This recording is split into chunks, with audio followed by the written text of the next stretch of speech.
ओम शुक्लांबरधरं विष्णुं शशिवर्णं चतुर्भुजं प्रसन्नवदनं ध्यायेत् सर्वविघ्नोपशान्तये अज्ञाततिमिरान्धस्य ज्ञानाञ्जनशलाकया चक्षुरुन्मीलितं येन तस्मै श्रीगुरवे नमः। गुरुर्ब्रह्मा गुरुर्विष्णुर्गुरुर्देवो महेश्वरः गुरुः साक्षात् परब्रह्म तस्मै श्रीगुरवे नमः। निधाय हृद्विश्वेशं विधाय गुरुवन्दनं बालानां सुखबोधाय क्रियते तर्कसङ्ग्रहः विश्वेश्वरं साम्बमूर्तिं प्रतिपत्य गिरां गुरुं टीकां शिशुहितां कुर्वे तर्कसङ्ग्रहदीपिकाम्। द्वारमित्यादौ पिधेहि इति शब्दाध्याहारः। तर्हि क्वचित् स्थलेषु सर्वमपि वाक्यं न प्रयुज्यते तथापि शाब्दबोधो जायते। यथा कदाचित् शब्दस्य प्रयोगाभावेपि कदाचित् जायते, कदाचित् अर्धं वाक्यं प्रयुज्यते चेदपि शाब्दबोधो जायते। यथा द्वारं प्रदर्श्य यदि उद्घाटितं द्वारमस्ति तर्हि तत् प्रदर्श्य द्वारम् इत्युक्तौ शिष्यः गत्वा प्रायः तत्र गत्वा पिधानं करोति इत्यादिकं दृश्यते। तर्हि तत्र द्वारमिति शब्दप्रयोगः कृतः इत्यतः ततः शाब्दबोधो जायते इति वक्तव्यं, किन्तु पिधानविषयकः एव तत्र शाब्दबोधो जायते, किन्तु तत्र पिधानवाचकः शब्दः तु न प्रयुक्तः दृश्यते। तर्हि तादृशस्थले कथं बोधो भवति इति चेत् तत्र द्वारमित्यादौ पिधेहि इति शब्दाध्याहारः। नाम द्वारमिति अर्धवाक्यप्रयोगोत्तरं श्रोतुः तत्र तात्पर्यं ज्ञायते इत्यतः पिधेहि इति शब्दस्य सः ज्ञानं तस्य ज्ञानं जायते, सः तस्य अध्याहारं करोति, अश्रुतशब्दस्य स्मरणं भवति तस्य।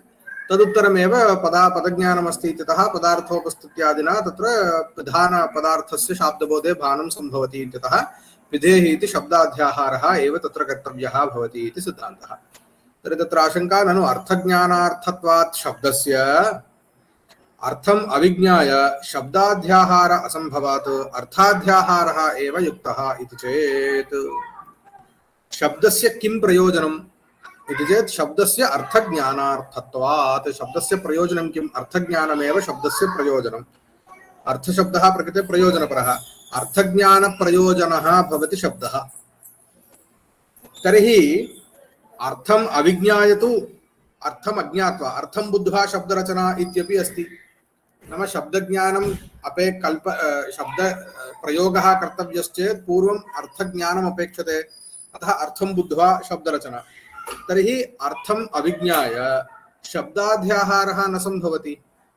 अतः यदि शब्दाध्याहारः कर्तव्यः इत्युक्तौ तत्र प्राक् अर्थज्ञानस्य अध्याहारः नाम स्मरणं, नाम पिधेहि इति पिधानरूप अर्थस्य स्मरणं, तदुत्तरं तज्ज्ञात्वा अर्थस्य पिधेहि इति शब्दस्य ज्ञानं, तदुत्तरं पुनः पिधानरूप पदार्थस्य स्मरणं, तदुत्तरं शाब्दबोधः इति कल्पनीयम्।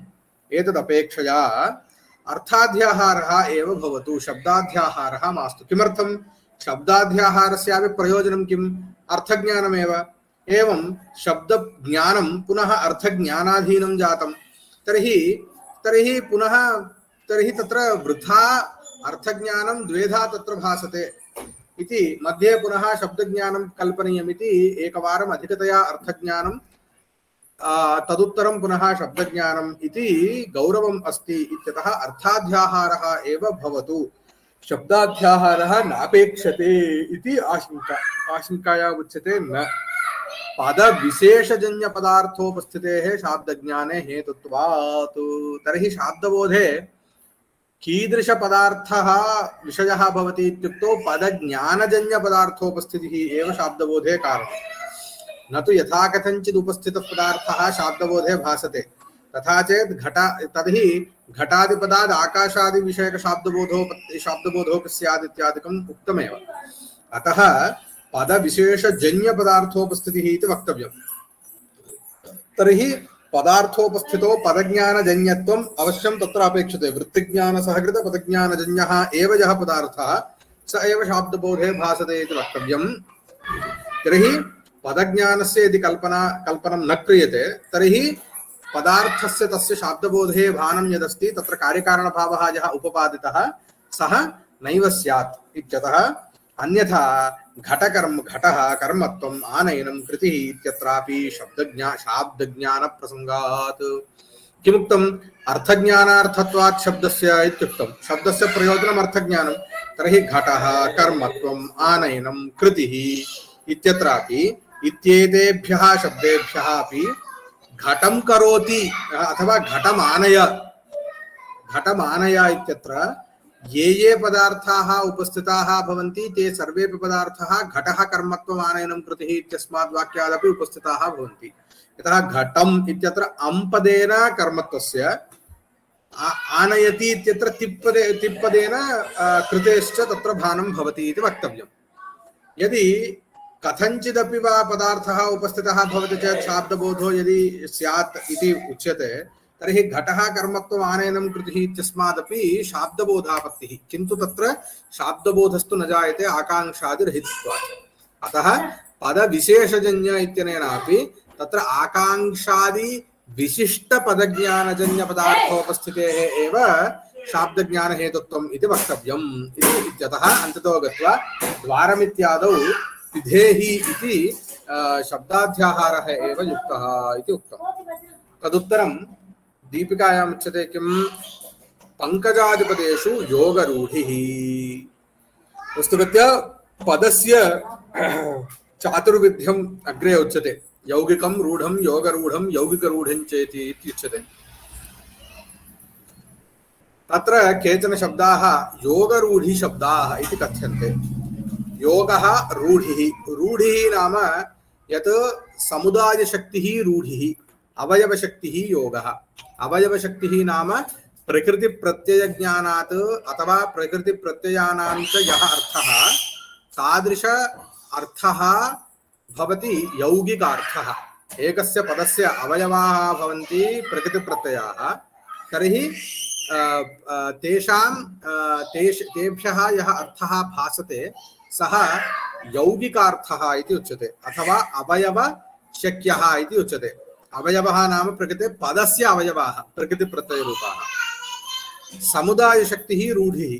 समुदायशक्तिः इत्यस्य अभिप्रायः कः इत्युक्तौ बहुलप्रयोगः यत्र दृश्यते तत्र समुदायशक्तिः। बहुलप्रयोगः नाम एकः शब्दः एकस्मिन् अर्थे बहुधा प्रयुक्तः भवति, न तु तत्र सः अर्थः कदाचित् सः अर्थः यौगिकः भवेत्। नाम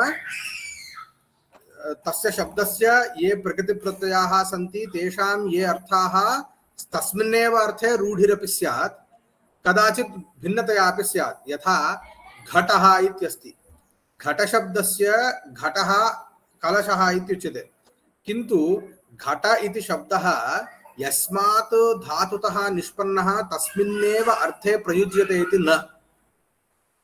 तत्र घटः इत्यनेन घटत्वविशिष्टः द्रव्यविशेषः प्रतीयते तावदेव, न तु तत्र घटशब्दस्य यथा कः अर्थः स्यात् इत्यादिकं तत्र नास्ति। यथा रामः इति शब्दः अस्ति, रामः इति शब्दप्रयोगे सति कस्य उपस्थितिः शीघ्रं भवति इत्युक्तौ श्रीरामचन्द्रस्य एव उपस्थितिर्भवति। वस्तुगत्या रमयति इति रामः, यः आनन्दं जनयति सः रामः इति अर्थः। यौगिकशक्त्या तु यत्र क्वापि रामशब्दस्य प्रयोगः कर्तुं शक्येत, किन्तु तत्र अवयवशक्तिरपि श्रीरामचन्द्रे अस्ति, किन्तु तत्र समुदायशक्तिरपि अस्ति। इदं योगरूढम् इति पदमित्युच्यते। किन्तु रूढ्येः अयं स्वभावः यत् यः रूढ्यर्थः सः शीघ्रम् उपस्थितो भवति। यथा इदानीं रामः इति शब्दः प्रयुक्तः, तत्र प्रकृतिः कः प्रत्ययः कः तस्य अर्थः किम् इत्यादिकम् अविचिन्त्यैव श्रीरामचन्द्रः उपस्थितः भवति शीघ्रं। तर्हि श्रीरामचन्द्रे रामशब्दस्य रूढिः अस्ति इति उच्यते, अतः सः भवति समुदायशक्तिः इति। तदर्थं योगरूढिः इति यदस्ति, यत्र समुदायशक्तिः अवयवशक्तिः उभयमपि एकस्मिन्नेव अर्थे अस्ति, यथा रामः इत्यत्र, तत्र योगरूढिः इति प्रयोगः। यथा पंकज इति शब्दः, पंकजशब्दस्य अवयवार्थः कः, पंकात् जायते इति पंकजः, यद् पंकात् उत्पद्यते तत् पंकजम् इति वक्तुं शक्यते। परं पंकजशब्दस्य पद्मे रूढिरस्ति। पद्मे कुमुदः अपि वस्तुगत्या पंकजः एव। कुमुदः नाम रात्रौ यद् विकसति तत् कुमुदं, प्रभायां यद् विकसति सूर्यकिरणसंस्पर्शेन यत् विकसति सः भवति पद्मः। यथा पद्मः पङ्कजः तद्वत् कुमुदोऽपि पङ्कजः एव। तथापि रूढिस्तु पङ्कजशब्दस्य कुत्र अस्ति इत्युक्तौ पद्मे एव अस्ति, न तु कुमुदे। तर्हि कुमुदे पङ्कजशब्दः, पद्मे पङ्कजशब्दः योगरूढः इति उच्यते। नियतपद्मत्वज्ञानार्थं समुदायशक्तिः, नियतपद्मत्वज्ञानार्थं समुदायशक्तिः नाम यदा पङ्कजशब्दः प्रयुज्यते तर्हि तत्र नियततया पद्मः एव उपस्थितो भवति इत्यत्र रूढिः तत्र कारणं भवति। अन्यथा यदि तत्र रूढिः पद्मे न स्वीक्रियते, रूढिरप्यस्ति इति, तर्हि अवयवशक्त्या कुमुदेऽपि प्रयोगः स्यात्, अन्यथा कुमुदेऽपि प्रयोगप्रसङ्गः।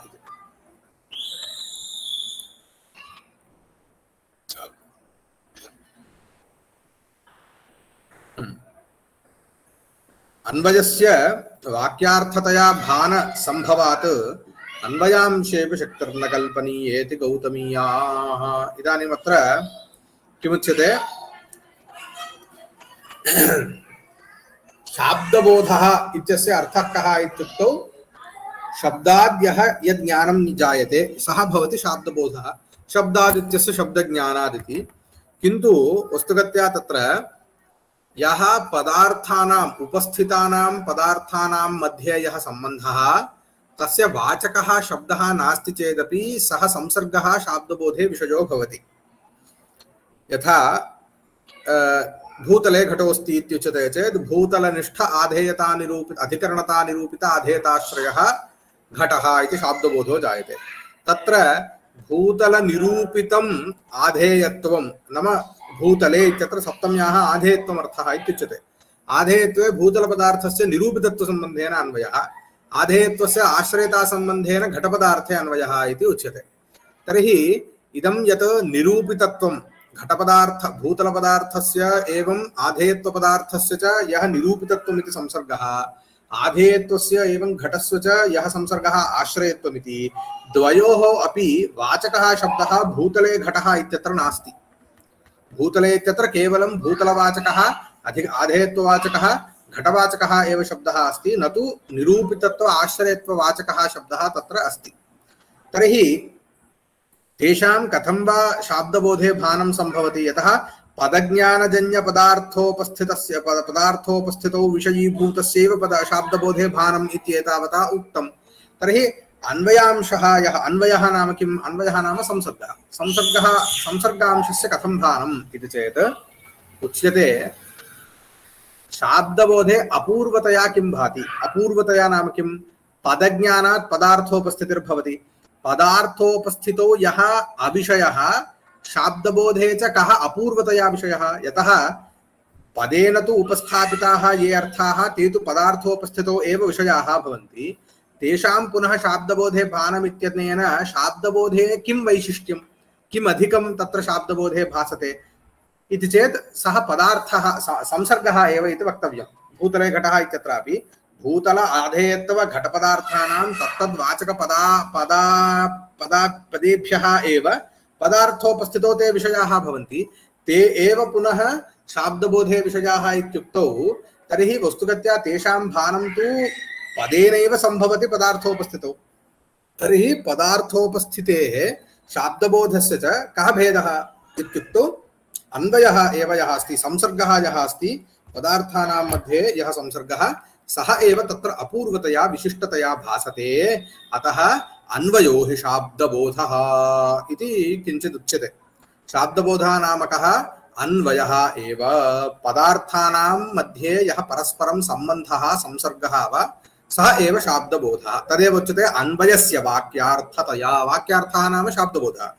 कस्य वाक्यार्थत्वम्? अन्वयस्य वाक्यार्थत्वम् नाम पदार्थयोः मध्ये यः विद्यमानः संसर्गः तस्यैव वाक्यार्थत्वम् शाब्दबोधविषयत्वम्। भानसम्भवात् अन्वयांशे शक्तिर्न कल्पनीया। अतः अन्वयांशे शक्तिः नापेक्षते इति गौतमीयाः नैयायिकानां मते एवमस्ति। अनन्तरं भवतु आकाङ्क्षायोग्यतादिकम् इदं भवतु, इदमनन्तरं पठामः।